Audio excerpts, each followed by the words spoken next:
शांति।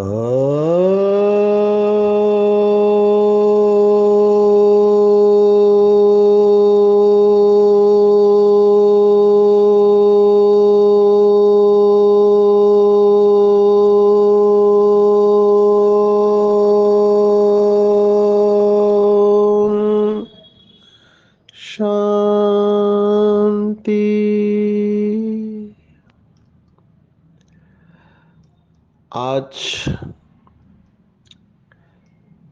21 अक्टूबर 2023 भारत में शनिवार है। Today is 21st October 2023 and it's a Saturday in Bharat. आज की मुरली का जादुई रहस्य स्वयं को प्रेरणा देने के लिए magical secrets of today's Murli for motivating the self. आज की साकार मुरली एक शब्द के ऊपर है जो इस समय मनुष्य की बहुत बड़ी ज़रूरत बन गया है। ऐसे लग रहा है कि मनुष्य उसको खोज रहा है पर मिल नहीं रही है। आज की मुरली खुशी के ऊपर है। सार में भी खुशी आई, वरदान में भी खुशी, गीत भी मुस्कुराने के ऊपर है।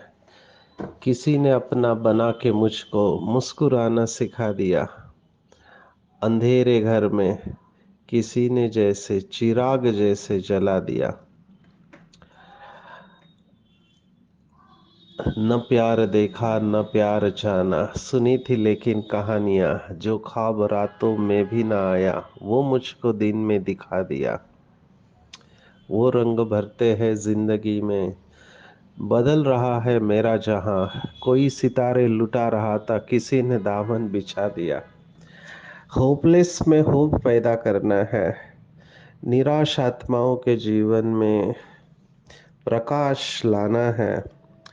वेदों की प्रार्थना है भारत में बहुत फेमस हुई, तमसो माँ ज्योतिर्गमय। आप सबने सुनी होगी। तमस अंधकार को कहते हैं और वो परमात्मा गॉड अल्लाह ईश्वर से प्रार्थना करते कि हे परमात्मा मुझे अंधेरे से प्रकाश की ओर ले चल, असत्य से सत्य की ओर ले चल, और मृत्यु माँ अमरत्वम गमय, माना मृत्यु से अमरता की ओर ले चल। ये हमारी प्रार्थना अभी पूरी हो रही है क्योंकि हमारे बुलाने पर स्वयं भगवान गॉड अल्लाह ईश्वर इस धरती पर आया हुआ है और वो हमारी सभी मनोकामनाएं पूर्ण कर रहा है। लेकिन फिर भी सदा खुशी में नहीं रहते। मैं अपने क्लास में भाई बहनों को प्रश्न पूछता हूँ कि क्या आप खुश रहते हो, तो सभी हाथ खड़ा करते कि हम खुश रहते हैं। फिर मैं अगला प्रश्न पूछता हूँ कि सदा खुश कौन रहता है, तब वो सोचने लग जाते हैं। इसलिए मैं कहता हूँ आजकल मूवीज भी ऐसे ही बनाते हैं, कभी खुशी कभी गम, ना जुदा होंगे हम। क्योंकि सदा खुश रहना सरल नहीं है। अच्छे अच्छे लोग भी सदा खुश नहीं रह पाते हैं और सचमुच में ये कठिन है। वैसे ड्रामा सुख और दुख का बना हुआ है। भले हम दुखी नहीं हो लेकिन स्टेबल तो रह सकते हैं। क्योंकि लोग कहते हैं कि अभी सिचुएशन टेंस है, टेंशन वाली सिचुएशन है, लॉस की सिचुएशन है, परेशानी की बात है, और आप कहते हो खुश रहो। ये कैसे संभव है? ये तो थोड़ा विचित्र लगेगा। कई लोग करते भी ऐसा है। मुझे याद आ रहा है कि जब गवर्नमेंट ने ब्रह्मा कुमारीज को गार्डन खाली करने को कहा कुछ कारणवश, तो हम सबको टेंशन आ गया था, टू बी वेरी फ्रैंक। क्योंकि जाएंगे कहाँ, अचानक इतना सब सामान कहाँ लेकर जाएंगे। तो हम सब सोच रहे थे, लेकिन एक आत्मा वो हंस रही थी कंटिन्यूअस। तो हमको थोड़ा ऑड लगा। अभी ऐसे सिचुएशन में कोई भी हंसेगा नहीं, क्योंकि टेंस सिचुएशन है। तो शायद उस आत्मा ने ये समझा कि ऐसे ही चेहरा रखना चाहिए, पर ये तो बहुत कॉम्प्लिकेटेड हो जाता है। अंदर से टेंशन है और बाहर आप खुश मिजाज दिखाने की कोशिश कर रहे हैं। ये स्प्लिट हो गया। स्प्लिट माना अंदर कुछ है, बाहर कुछ दिखा रहे हैं। मेरे पास जो डिप्रेशन के पेशेंट आते हैं, उसमें एक पर्सनालिटी होती है जिसको हम कहते हैं मास्क डिप्रेशन। मास्क माना जिन्होंने मुखौटा पहना हुआ रहता है। मुखौटा माना वो अपने अंदर की भावनाओं को चेहरे पर लाने नहीं देते। अभी शायद कुछ लोग ये सिखा रहे हैं। मैंने सुना एक क्लास में किसी ने कहा कि जो भी टेंशन है गले के नीचे रखो, गले के ऊपर नहीं आना चाहिए। अभी मेडिकली देखा जाए, साइकोलॉजिकली, तो ये ठीक नहीं है। क्यों? क्योंकि भले आप विल पावर से उसको दिखा नहीं रहे हैं, आप उसको दबा के रख रहे हैं और आप गले से ऊपर चेहरे पर आने को नहीं दे रहे हैं। तो ये स्ट्रेस है, क्योंकि वो अंदर ही अंदर आपको तकलीफ देते रहेगी। ऐसी पर्सनालिटी जो होती है उसको हम साइकोलॉजी में, मनोविज्ञान में टाइप सी पर्सनालिटी कहते हैं। टाइप सी पर्सनालिटी के बारे में रिसर्च हुआ है। जैसे टाइप ए पर्सनालिटी हम सब ने देखी। टाइप ए माना जिनको हरी सिकनेस होती है, जल्दबाजी की बीमारी, इसको टाइप ए कहते हैं। जो हर बात जल्दी जल्दी करते रहते हैं, उनको हर बात में फास्ट कॉम्पिटिटिव होते हैं, नंबर वन आना चाहते हैं, समय नहीं होता है उनके पास, भाग रहे होते हैं। टाइप ए ऐसे लोगों को हार्ट की बीमारी होती है, ऐसा वर्तमान समय का विज्ञान कहता है, मेडिकल साइंस। ऐसे ही टाइप सी पर्सनालिटी जो है, इसको कहा गया है अंग्रेजी में रिप्रेसिव कोपिंग मैकेनिज्म। ये सब पर्सनालिटी क्या होती है, इसमें किसी का दोष नहीं है। हम इस पर्सनालिटी को समझ के हम समाधान के ऊपर आएंगे कि ये अपनी तरफ से हर व्यक्ति अपना टेंशन कम करने की कोशिश कर रहा है। हर एक व्यक्ति जब भी परिस्थिति आती है तो अपने तरफ से कोशिश करती है। समस्या आती है तो समाधान ढूंढने की कोशिश करती है। अभी इन लोगों का ये मैकेनिज्म होता है कि उनको बचपन में सिखाया जाता है कि do not reveal your true emotions. आपकी भावनाओं को दिखाना नहीं है, छिपा के रखना है। वैसे बहनों में ये पर्सनालिटी ज्यादा कॉमन होता है, क्योंकि वो अपनी भावनाओं को दिखाती नहीं है, छिपाने के संस्कार होते हैं। लेकिन हम भाइयों में भी ये पर्सनालिटी देख रहे हैं, रिप्रेसिव कोपिंग मैकेनिज्म। माना ये आत्माएं कोप अप करने की कोशिश कर रही है। कैसे? कि अपनी भावनाओं को चेहरे पर नहीं लाना है। इसके ऊपर तो कवियों ने भी शायरी लिखी हुई है। तुम इतना जो मुस्कुरा रहे हो, क्या गम है जिसे छिपा रहे हो। आंखों में नमी, हंसी लबों पर, क्या हाल है क्या दिखा रहे हो। तो ये स्टेट ऑफ माइंड, ये मानसिक अवस्था शब्दों में व्यक्त करने की कोशिश की गई है, पर ये पर्सनालिटी है। अभी विचित्र बात यह है, अगर आप लंबे समय तक ऐसे अपनी भावनाओं को दबा के रखते हैं तो ये आपके स्वास्थ्य के लिए अच्छा नहीं है। अभी तो ऐसे कहते हैं कि ये पर्सनालिटी आपके अंदर बहुत बड़ी बीमारी पैदा कर सकती है। बाबा जो कहता है वो बहुत इंटरेस्टिंग है। बाबा कहता है सहन करने के बाद में समाने की शक्ति यूज करो।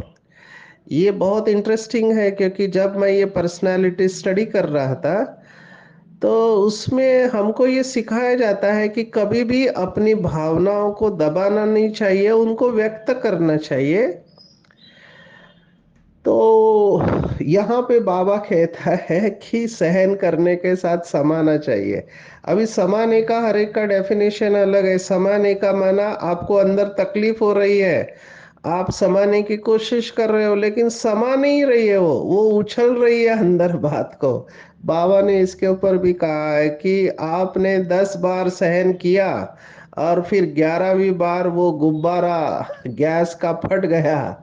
माना आपने सहन किया लेकिन आप उसको समा नहीं पाए। तो समाना माना वो बात अंदर पूरी तरह से मिट जाना चाहिए। इसको बाबा ने अलग अलग शब्दों में बताया हुआ है समय समय पर। मुझे बाबा के 3 शब्द बहुत अच्छे लगते हैं। वो 3 शब्द है। एक, आप सबने सुना होगा, पत्थर की लकीर। जब कोई बात होती है तो पत्थर की लकीर माना वो बहुत गहरा घाव करती है और वो कभी मिटती नहीं है। दूसरी होती है रेत की लकीर। वो थोड़ा कम समय तक रहती है लेकिन सबसे कम रहती है पानी की लकीर। माना लकीर निकालते समय ही वो मिट जाती है। तो बाबा ने कहा था कि पत्थर की लकीर से पानी की लकीर तक हमको आना चाहिए। माना अगर कोई ऐसी बात आती है ड्रामा प्लान अनुसार तो उसका गहरा इम्प्रेशन हमारे ऊपर नहीं पड़े। आजकल अगर आप देखो तो साइंस ने, टेक्नोलॉजी ने ऐसे कपड़े बनाए हुए हैं जिसको कहते हैं वाटर प्रूफ। वाटर प्रूफ या इंक प्रूफ, आप उसके ऊपर कुछ भी डालो वो रुकता ही नहीं है वहां पे। आप सबने ये एडवर्टाइज देखे होंगे। तो ये मुझे बहुत अच्छा लगा। मुझे तुरंत आत्मा की बात याद आई, कितना अच्छा होगा कि हम सभी माया प्रूफ बन जाए। माना किसी ने कोई बात कह दी तो हमारे ऊपर उसका असर ही ना हो। हम उसके मीनिंग को समझ ले लेकिन असर नहीं ले। ये मैं बहुत कॉन्शियसली कह रहा हूँ क्योंकि बाबा जिस बीमारी के बारे में बार बार कहता है, आत्माओं की बीमारी, वो है फीलिंग फ्लू। ऐसे बहुत लोग होते हैं जो हर चीज को पर्सनली ले लेते हैं। पर्सनल। उनको लगता है कि मेरी इज्जत चली गई, मेरा अपमान किया सबके सामने, तो मेरे को डीवैल्यूएट किया। ये लोग बहुत डिस्टर्ब हो जाते हैं। हर चीज को बोलो तो भी अपमान लगता है, कई लोगों को नहीं बोलो तो भी अपमान रहता है। तो हम इनको कहते हैं सटल ईगो। सूक्ष्म अहंकार लेकर चल रहे होते हैं। रिलेशनशिप्स में एक दूसरे से बहुत अपेक्षाएं होती है।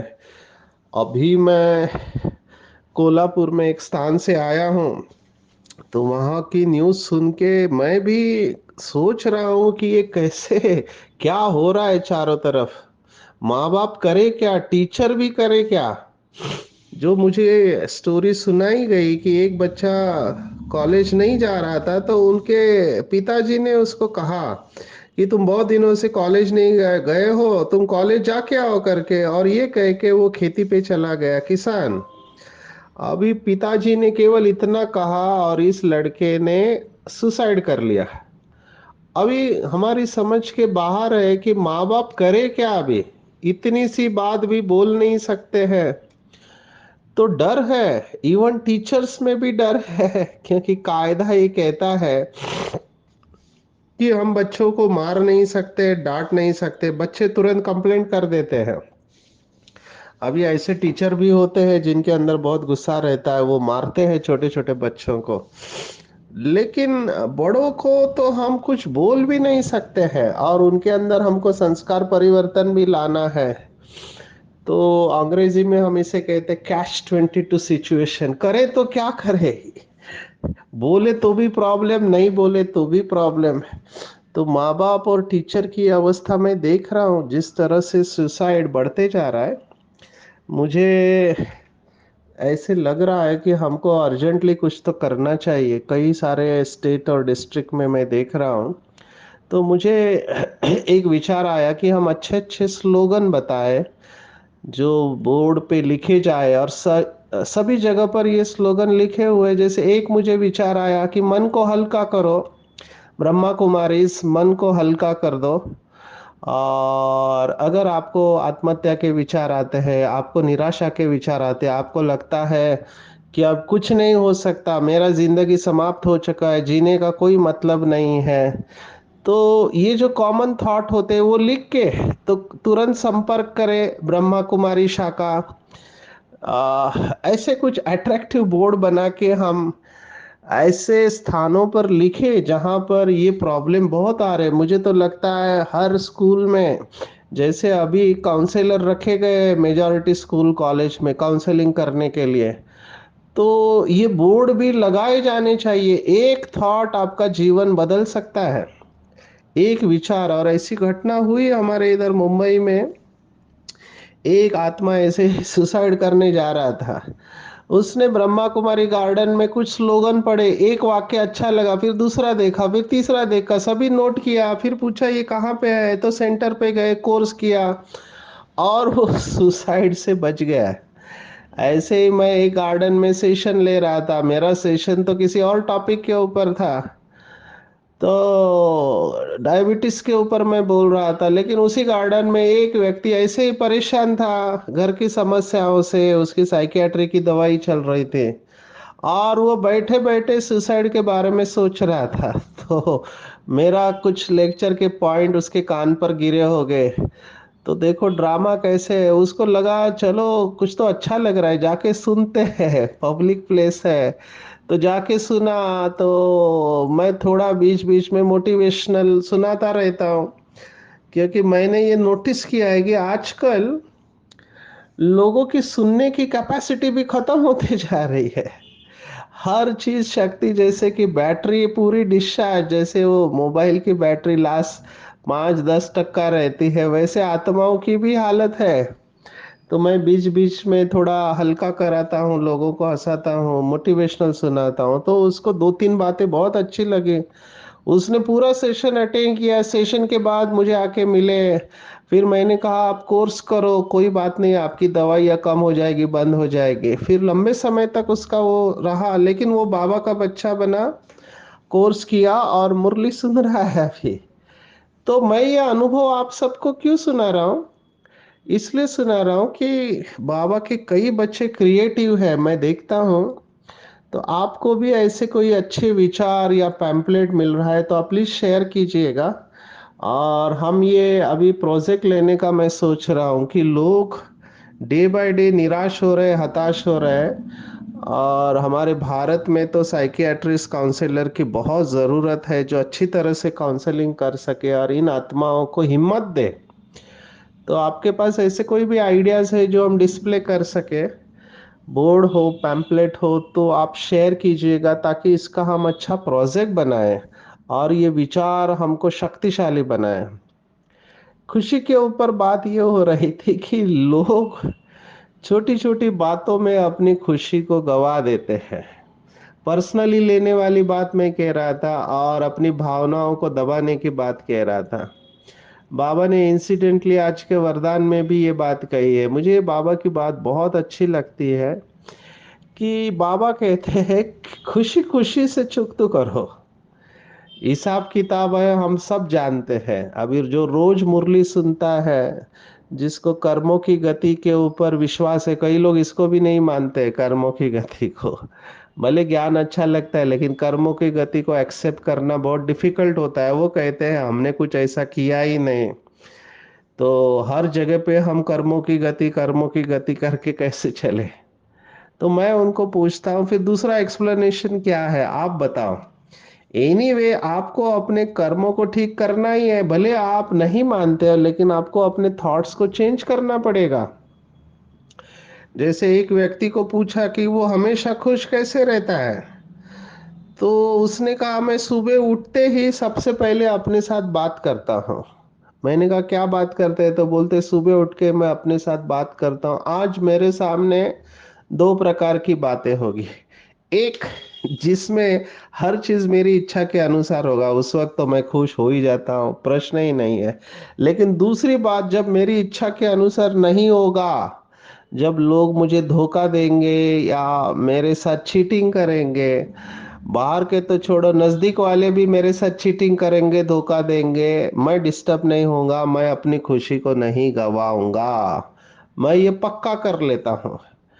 तो मैं एक पूछता हूँ, फिर कैसे होगा कि साथ वाले भी आपके साथ चीटिंग करे, जिसके साथ आप रहे हैं वो आपको धोखा देते, तो आपको अच्छा नहीं लगता है, उसको स्वीकार कैसे करेंगे? कहता है मुझे एक ही बात बहुत अच्छी लगती है कि सभी नंबरवार है, सबके अंदर कैपेसिटी नहीं है। तो ये बात मुझे बहुत अच्छी लगी, ये बाबा के ज्ञान के साथ भी जा रही है। बाबा कहता है कि राजधानी बन रही है ना। राजधानी में सभी लोगों की जरूरत है। जैसे कल की मुरली में था, प्रजा भी अनेक प्रकार की होती है। बाबा ने कहा एक रॉयल प्रजा होती है, और रॉयल प्रजा की भी प्रजा होती है। तो बाबा ने कहा, आज की मुरली में थोड़ी मेरे को इम्पोर्टेंट बात लगी।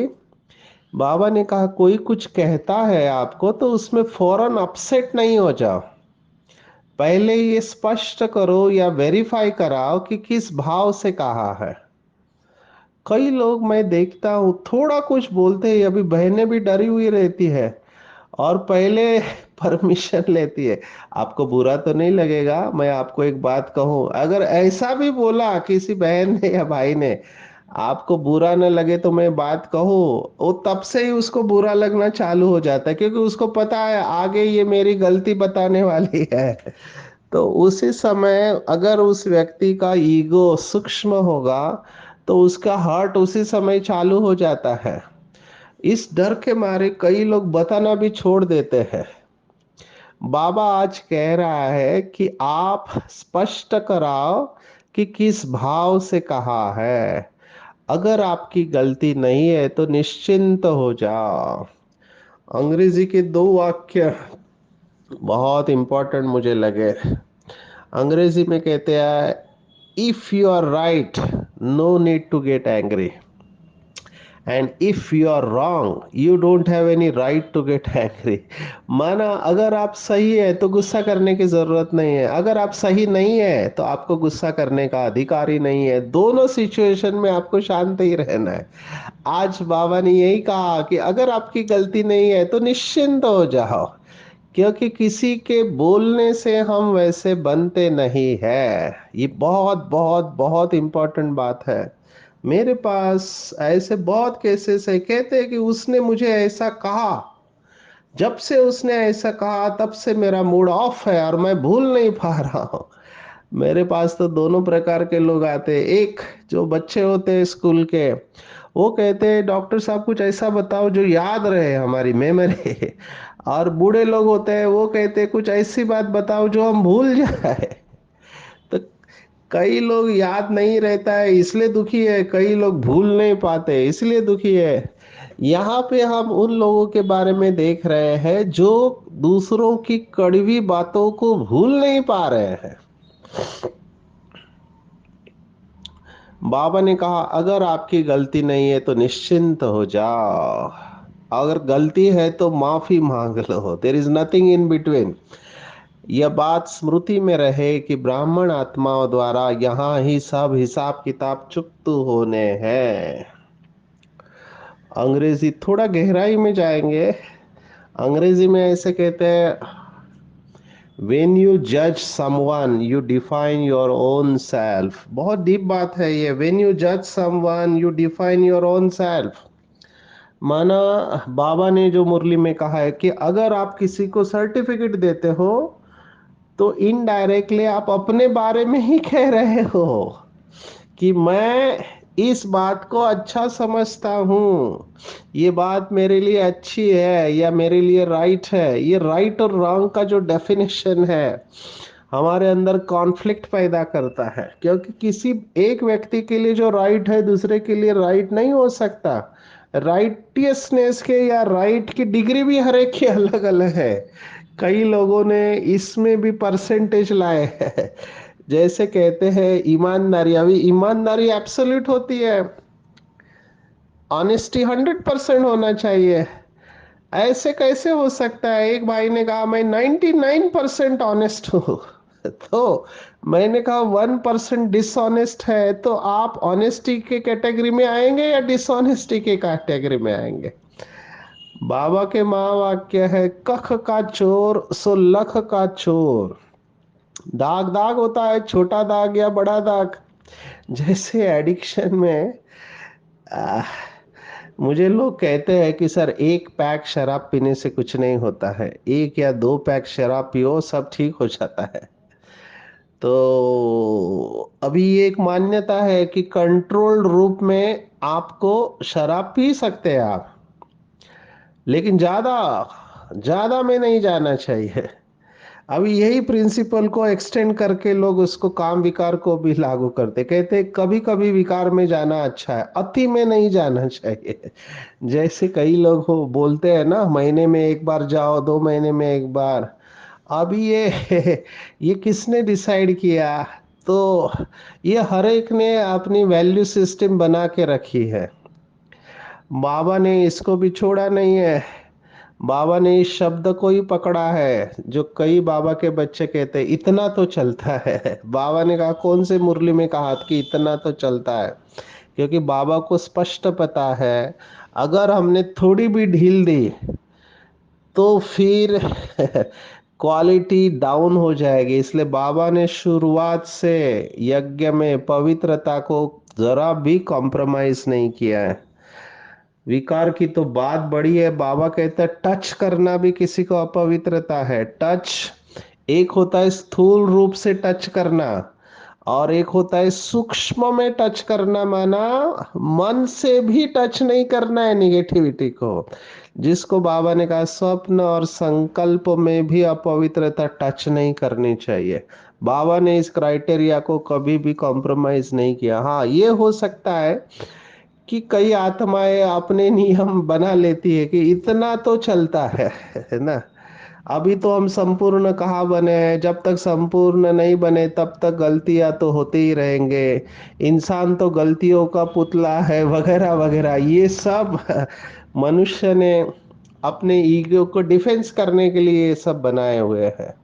बाबा ने कहा धर्मराजपुरी से बचने के लिए ब्राह्मण कहाँ न कहाँ निमित्त बन जाते हैं, इसलिए घबराओ नहीं, खुशी खुशी से चुकतू करो। मुझे ये शब्द बहुत अच्छा लगा, खुशी खुशी से हिसाब किताब चुकतू करना है। और बाबा ने कहा इसमें ही तरक्की होनी है। तो बीके भाई बहनों, ये पक्की गांठ बांध लो कि कई जगह पर बीके भाई बहनें ही हमारे लिए पेपर बन जाएंगे।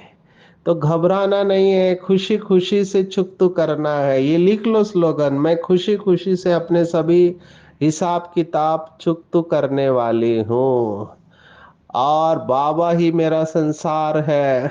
सबसे सहज योग है, बाबा ही मेरा संसार है। कितना सरल कर दिया बाबा ने। एक मुरली में बाबा ने कहा था योग माना क्या, बाप के साथ खेलना, नाचना, खाना खाना खाना। कितना सुंदर है, देखो लोगों ने योग को कितना कठिन कर दिया। और भगवान यहाँ कह रहा है बाप के साथ खेलना, नाचना, गाना। आजकल जैसे नवरात्रि है ना, गरबा खेलते हैं, तो बाप के साथ गरबा खेलो, फरिश्ता डांस करो, बाबा के साथ खाना खाओ, बाबा को खाना खिलाओ। हर वक्त बाबा को अपना कंपेनियन बनाओ। जो दादी जानकी कहती थी कि बाबा को मैं बाबा और मम्मा को अपने कंधे पर लेकर घूमती हो। ये एक बहुत अच्छा मुझे अभी समझ में आ रहा है, क्योंकि मैंने ये अभी अनुभव किया कर रहा हूं कि हम एक गाइडिंग एंजल करके शब्द मैंने पढ़ा था वेस्टर्न फिलॉसफी में। वो गाइडिंग एंजल कहते हैं कि एक एंजल हमेशा मेरे साथ रहता है। अभी वो एक एंजल है कौन? तो वो है ब्रह्मा बाबा, और हमारी एडवांस पार्टी की आत्मा है जो संपूर्ण अवस्था में गई mama. These are all guiding angels. कोई हमको समय पे मदद करता है तो हम कहते हैं तुम तो जैसे भगवान की तरह आ गए, जैसे कि ऊपर वाले ने तुम मेरे मेरे लिए भेजा है। ये these are all guiding angels. तो हम सूक्ष्म में अनुभव करते हैं कि गाइडिंग एंजल्स ब्रह्मा बाबा मम्मा दादियाँ हमारे साथ है। तो दिल से इनके साथ कनेक्शन रखना है। सच्ची सच्ची रूहानी साल्वेशन आर्मी कर बननी है, बाप का मददगार बनना है। और विशेष बात जो इम्पोर्टेंट है रह गई वो है man proposes and God disposes. ऐसी लौकिक में कहावत है कि नर चाहत कुछ और भई कुछ और की और। मनुष्य का प्लान अलग है, बाप का प्लान अपना है। वो लोग संख्या कम करने की कोशिश करते हैं, सोचते हैं न्यूक्लियर वॉर नहीं हो, लेकिन उनको नहीं पता कि वो ड्रामा में नूंद है, क्योंकि आत्माओं को ऊपर से आना है और नीचे दुख बढ़ना है। तो मनुष्य कुछ भी करेंगे वो मौत की तैयारी ही करते रहते हैं, इसलिए खुशी को जाने नहीं देना। चारों तरफ हमको पता है डे बाय डे टफ होते जाने वाला है।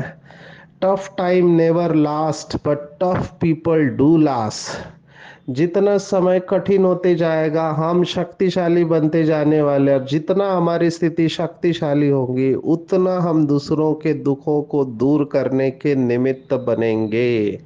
अच्छा, ओम शांति।